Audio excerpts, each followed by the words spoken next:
ಚುನಾವಣೆಗಿಂತ ಮುಂಚಿನ ಕೆಲವು ಬಂಧನಗಳು, ಧರ್ಮಸೇನ ಅವರೇ, ಚುನಾವಣೆಗಿಂತ ಮುಂಚೆ ಕೆಲವು ಬಂಧನಗಳಾಯಿತು. ಇಲ್ಲಿ ಏನಂದರೆ ಆಗಲೇ ವಿಜಯಪ್ರಸಾದ್ ಅವರು ಇದ್ದಾರೆ, ಮಾತಾಡ್ತೀನಿ ಅವ್ರನ್ನೂ ಕೂಡ. ಏನಂತ ಹೇಳಿದ್ರೆ ಎಲೆಕ್ಷನ್ಗಿಂತ ಮುಂಚೆ ಕೆಲವರು ಬಂಧನ. ನಿಮಗೆ ಆಂಧ್ರ ಪ್ರದೇಶ ಚೆಕ್ ಮಾಡ್ಕೊಳ್ಳೋಣ ನಾವು. ಚಂದ್ರಬಾಬು ನಾಯ್ಡು ಅವರು ಅರೆಸ್ಟ್ ಆಗಿಬಿಡ್ತಾರೆ. ಸುಮಾರು ದಿನಗಳ ಕಾಲ ಇದ್ದರು, ಬೆಲ್ ಸಿಕ್ತು, ಆಚೆ ಬಂದರು. ಅದೊಂದು ಚರ್ಚೆ ನಡೀತು. ಕೇಳಿದಾಗ ಜಗನ್ ಅದು ಮಾಡಿದ್ದಾರೆ, ಇದು ಮಾಡಿದ್ದಾರೆ, ಒಂದಷ್ಟು ಆ ಕೆಲಸ ಮಾಡಿದ್ದಾರೆ, ಇದೆಲ್ಲ ಚರ್ಚೆಗೆ ಬಂದರೂ ಕೂಡ ಇಲ್ಲಿ ಹೋಗ್ತಿರೋ ಅದರ ಓಟ ಇದೆಯಲ್ಲ, ನಿಮಗೆ TDP ಓಟ ಇದೆಯಲ್ಲ, ಜಗನ್ ಮಾಯ.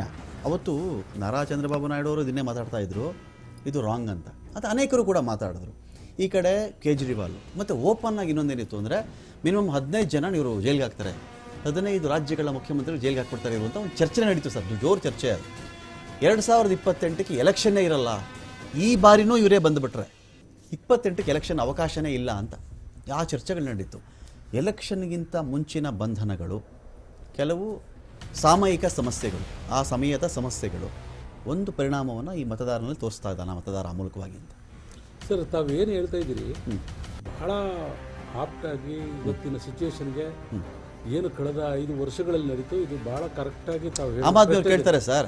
ಆಮ್ ಆದ್ಮಿ ಅವ್ರು ಕೇಳ್ತಾರೆ, ಈಗ ಧರ್ಮಸೇನ ಸರ್, ಆಮ್ ಆದ್ಮಿ ಅವ್ರು ಏನು ಕೇಳ್ತಾರೆ ಅಂದರೆ, ಯಾರಾದರೂ ಸರಿ ಇನ್ಕ್ಲೂಡಿಂಗ್ ಸುಪ್ರೀಂ ಕೋರ್ಟ್, ಇಷ್ಟು ಲಕ್ಷ ಕೋಟಿ ಹಣ ಅಥವಾ ಇಷ್ಟು ಕೋಟಿ ಹಣ ಕೇಜ್ರಿವಾಲ್ ಮನೇಲಿತ್ತು, ಸಿಸೋಡಿಯಾ ಮನೇಲಿತ್ತು, ಕವಿತಾ ಮನೆಯಿಂದ ಬಂದಿತ್ತು, ಒಬ್ರಿಗೂ ಇದು ಎಷ್ಟು ಕೋಟಿ ಹಗರಣ ಅನ್ನೋದೇ ಯಾರಿಗೂ ಪರಿಚಯ ಇಲ್ಲ. ಅದು ಯಾರ್ಯಾರಿಗೂ ಗೊತ್ತಿಲ್ಲ. ಅದು ಹಗರಣ ಮಾತಾಡ್ತಾ ಇದ್ದಾರೆ, ಅವ್ರು ಕ್ಲೈಮ್ ಮಾಡ್ತಾರೆ ಅದನ್ನು. ಆಪಲ್ ದಲಿತ್ ಮಂತ್ರಿ ಇದ್ರು, ಅವ್ರ ಮನೆಗೆ ಹೋಗಿದ್ದೆ ನಾನು ಡೆಲ್ಲಿನಲ್ಲಿ. ಓಕೆ, ನಮ್ಮ ಸ್ನೇಹಿತರುಗಳು ಕರ್ಕೊಂಡು ಹೋಗಿದ್ರು. ಅವ್ರು ಅವತ್ತು ರಿಸೈನ್ ಮಾಡಿ ಕೋಟ್ರ ಹೋಗ್ತಿದ್ರು. ಅವತ್ತು ನಾನು ಹೋಗಿ ಭೇಟಿ ಮಾಡಿದ್ದೆ. ಅಲ್ಲೂ ಅಷ್ಟೇ ಅವ್ರು ಏನೂ ಮಾಡಿಲ್ಲ ಸರ್. ಅಂಬೇಡ್ಕರ್ ಅವ್ರದ್ದು ದೊಡ್ಡ ಸಭೆ ಮಾಡಿದ್ದಾರೆ ಡೆಲ್ಲಿನಲ್ಲಿ, UP-ನಲ್ಲಿ. ಇತಿಹಾಸದಲ್ಲೇ ಅಷ್ಟು ಲಕ್ಷ ಜನ ಯಾರು ಸೇರಿಸಿಲ್ಲ. ಆ ಮನುಷ್ಯ ಮಾಡೋದು ಅಷ್ಟಕ್ಕೇನೆ ಅವ್ರ ಮೇಲೆ ಟಾರ್ಗೆಟ್ ಮಾಡಿ ಆ ಮಂತ್ರಿಗಿರಿನ ತೆಗೆದಿದ್ರು. ಸೊ ಅದು ಒಂದು. ಸರ್, ಇವತ್ತು ತಾವೇನು ಹೇಳ್ತಾ ಇದ್ದೀರಿ, ಇದಕ್ಕೆ ಚುನಾವಣಾ ಪೂರ್ವ ಬಂಧನಗಳು ಏನು ಹೇಳ್ತೀನಿ ಸರ್. 5 ವರ್ಷದಲ್ಲಿ ಇವರು ಪ್ರಾಮಾಣಿಕವಾದಂತ, ಈಗ ತಪ್ಪು ಮಾಡಿದ್ರೆ ಒಳಗಡೆ ಹಾಕಿ, ನಾವ್ಯಾರನ್ನೂ ಇದು ಮಾಡೋಕ್ಕಾಗಲ್ಲ. ಇವ್ರು ಕೆಲವು ಹೇಳ್ತಾರಲ್ಲ ಸರ್, ಇದು ಅದು ಅಂತೇಳಿ.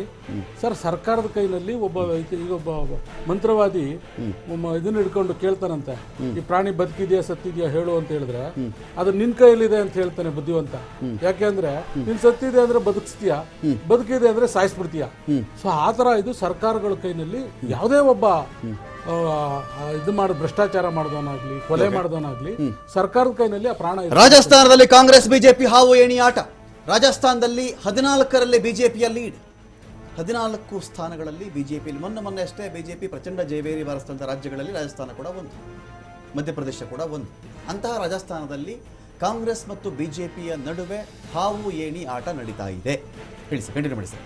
ಸೊ ಈಗ ವಿರೋಧದಲ್ಲಿದ್ರೆ ಇವ್ರೇನ್ ಮಾಡ್ತಾರೆ, ಸ್ಟ್ರಾಂಗ್ ಇದನ್ನ ಗೌರ್ಮೆಂಟ್ ಇಂದ ಅಬ್ಜೆಕ್ಷನ್ಸ್ ತೆಗಿತಾರೆ, ಪೇಪರ್ಸ್ ಸಬ್ಮಿಟ್ ಮಾಡ್ತಾರೆ. ಅವನು ಶತ್ರು ಇನ್ನೊಂದು ಜನ್ಮಕ್ಕೂ ಒಂದು ಜೈಲಿ ಇರಬೇಕು ಅನ್ನೋ ಭಯ ಹುಟ್ಟಿಸ್ಬಿಡ್ತಾರೆ. ಅವಾಗ ಆ ಥರ ಆಗಿ ಅವನೇನ್ ಮಾಡ್ತಾನೆ ಅಂದ್ರೆ, ಅವನು ಈ ಸರ್ಕಾರದ ಪರವಾಗಿ ಬಂದ್ರೆ, ನಾನು BJP ಅಂತ ಹೇಳಲ್ಲ, ಎನಿಥಿಂಗ್ ಎನಿಬಡಿ, ಅಧಿಕಾರ ನಿಮಗೆ ಬಂದ್ರು ಮಾಡ್ತೀನಿ, ನನಗೆ ಬಂದ್ರು ಮಾಡ್ತೀನಿ, ಇದನ್ನ ಇವ್ರು ಹೆಚ್ಚಿಗೆ ಮಾಡ್ಕೊಂಡು ಬಂದ್ರು. ಸರ್, ಇವತ್ತು ನೀವೇನ್ ಬಿಟ್ಟಿಲ್ಲ, ಇರ್ಬೋದು, ನನಗೆ ಗೊತ್ತಿಲ್ಲ. ಅದಕ್ಕೋಸ್ಕರನೇ ನಾನು ಜನಾರ್ದನ್ ರೆಡ್ಡಿ ಅವ್ರನ್ನ ಎಲ್ಲಿ ಅಲ್ಲಲ್ಲ ಅಂದ್ರೆ ಪ್ರಮಾಣಗಳ ವ್ಯತ್ಯಾಸಗಳು ಅಗಾಧವಾಗಿದೆ ಸರ್. ಅದು ಏನಾಗ್ತಿದೆ ಅಂದ್ರೆ, ಈಗ ಇಡಿದು ಸಕ್ಸಸ್ ರೇಟು ರೇಡ್ ಮಾಡಿದ ಕಂಪೇರ್ ಮಾಡಿ ಶಿಕ್ಷೆ ಪ್ರಮಾಣ ಬಂದ್ಬಿಟ್ರೆ ಲೆಸ್ ದನ್ 1% 2% ಬಂದ್ಬಿಡ್ತಾರೆ. ಈಗ ಶಿಕ್ಷೆ ಆಗಿರ್ಬೋದು. ಅಲ್ಲ, 11,000 ಎನ್ಕೌಂಟರ್ಸ್ ಮಾಡಿ ಮಿಕ್ಕ ಜನಗಳನ್ನೆಲ್ಲರೂ ಚೆನ್ನಾಗಿ ಇಟ್ಬಿಟ್ಟಿದ್ರೆ ಎಲ್ಲಾಕೆ ಇವ್ನ ತಿರಸ್ಕಾರ ಮಾಡ್ತಿದ್ರು UP-ನಲ್ಲಿ. ಸೊ ಇವ್ರನ್ನ ತುಂಬಾ ಒತ್ಕೊಂಡು ಹೊಟ್ಟೋಗ್ತಿದ್ರು. ಎಲ್ಲಿದೆ ಸರ್ ಅಲ್ಲಿ? ಇವತ್ತು ನಾವು ಮುಂದೆ ಇದೀವಿ UP-ನಲ್ಲಿ, ಅವ್ರಿಗಿಂತ ಇಂಡಿಯಾ ಅಲಯನ್ಸಸ್ ನಾವು ಮುಂದೆ ಇದೀವಿ ಸರ್. ಸರ್ಕಾರ ಇದು ಮತದ ಇದನ್ನ ತಗೊಂಡ್ರೆ ಸಾಯಂಕಾಲ ಗೊತ್ತಾಗ್ಲಿ ಅದು ರಿಯಾಲಿಟಿ ಏನ್ ಗೊತ್ತಾಗುತ್ತೆ. ಆಸ್ ಆನ್ ಟೈಮ್ ಏನ್ ಮಾತಾಡ್ತಾ ಇದ್ದೀವಿ. ಬಂಧನದ ಬಗ್ಗೆ ಹೇಳ್ತಾ ಇದ್ರಲ್ಲ, ನಾನು ಅವಾಗಲೇ ಹೇಳಿದ್ರೆ, ನೀವು ನೋಡಿ ಎಲ್ಲ ಇತಿಹಾಸ ನೋಡಿ, ಯಾರ್ಯಾರು ಜೈಲ್ಗೆ ಹೋಗಿ ಬಂದ್ರು. ಇಂದಿರಾ ಗಾಂಧಿ ಅವ್ರನ್ನು ಸೇರಿಸಿ 79 ಎಲೆಕ್ಷನ್ ಪ್ರಚಂಡ ಬಹುಮತ ಅವ್ರದ್ದು ಬೇರೆ ಸರ್. ಭ್ರಷ್ಟಾಚಾರದ ಮೇಲೆಲ್ಲ ಬಂಧನ ಯಾವ ರೀಸನ್ ಆದ್ರೆ ಯಾವ್ದಾದ್ರೆ ಆಗ್ಲಿ, ಜೈಲ್ಗೆ ಹೋಗಿ ಬಂದವ್ರ ಕತೆ ಎಲ್ಲ ನೋಡಿ. Victory next election. ಜಗನ್ಮೋಹನ್ ಜೈಲ್ಗೆ ಹೋಗಿ ಬಂದ್ರು, ಸರ್ಕಾರ ಆಯ್ತು. ಓಕೆ, ಚಂದ್ರಬಾಬು ನಾಯ್ಡು ಜೈಲ್ಗೆ ಹೋಗಿ ಬಂದ್ರು, ನಾವು is going to be king maker. Okay, DK Shivakumar ಜೈಲ್ಗೆ ಹೋಗಿ ಬಂದ್ರು, ಇಲ್ಲಿ ಸರ್ಕಾರ ಆಯ್ತು, king maker for the party. Okay, ಆ ಥರ ನೀವೆಲ್ಲ ಕಡೆ ನೋಡಿ. ಯಾವ ಸರ್ಕಾರ ಆ ಅಧಿಕಾರದಲ್ಲಿ ಇರುತ್ತೋ ಸರ್ ಕಮ್ಯುನಿಟಿ ಸೆಂಟಿಮೆಂಟ್ ಇದು ಇದು ಜಾತಿ ಸೆಂಟಿಮೆಂಟ್ ಆಗುತ್ತಾ ಲೀಡರ್ ಸೆಂಟಿಮೆಂಟ್ ಆಗುತ್ತಾ ಇದು ಸರ್ ಜಾತಿ sentiment is only negligible percentage. ಅಥವಾ ಇದು ನೀವು ಮಾಡಬಾರ್ದಾಗಿತ್ತು ಅನ್ನೋ ಒಂದು ಫೀಲ್ ಇರುತ್ತಾ ಇವನು ಜೈಲಿಗೆಲ್ಲ ಹಾಕ್ಸ್ಬಾರ್ದಾಗಿತ್ತು ಅನ್ನೋ ಫೀಲ್ ಇರುತ್ತಾ ಅಂತ? ಅದಿರುತ್ತೆ. Okay. ಅದಿರುತ್ತೆ. ಏನಾಗುತ್ತೆ ಅಂದ್ರೆ timing also is very important. And ಈ ಸತಿ ಆಗಿದ್ರಲ್ಲೆಲ್ಲ timing is been very bad. It has had an adverse impact on all ruling governments wherever people have been ಯಾರನ್ನ ಅರೆಸ್ಟ್ ಮಾಡಿ ಬಂಧನ ಮಾಡಿರ್ತಾರೋ ಆ ಟೈಮಲ್ಲಿ ಯಾವ ಸರ್ಕಾರ ಅಲ್ಲಿದೆಯೋ ಅದಕ್ಕೆಲ್ಲ ಅಡ್ವರ್ಸ್ ಇಂಪ್ಯಾಕ್ಟ್ ಆಗಿದೆ. ಓಕೆ, ಅದು ಆಂಟಿ ವೋಟಿಂಗ್, ಅದರ ಅಗೇನ್ಸ್ಟ್ ಆಗಿ ವೋಟಿಂಗ್ ಆಗ್ತಾ ಇದೆ. ಓಕೆ, ಇವಾಗ ನೀವು ಚಂದ್ರಬಾಬು ನೋಡಿ ಆಮ್ ಆದ್ಮಿ ಪ್ರಕಾರ 58 ಸ್ಥಾನಗಳು NDA ಕಳ್ಕೊಳ್ತಾ ಇದೆ. NDAಗೆ 58 ಸ್ಥಾನಗಳ ಮೈನಸ್ ಇದೆ ಈ ಕ್ಷಣಕ್ಕೆ. ವೆರಾಸ್ ಇಂಡಿಯಾಗೆ 138 ಸ್ಥಾನಗಳ ಮುನ್ನಡೆ, 134 ಸ್ಥಾನಗಳಲ್ಲಿ ಇವರು ಗೈನ್ ಆಗಿದ್ದಾರೆ ಅಂತ.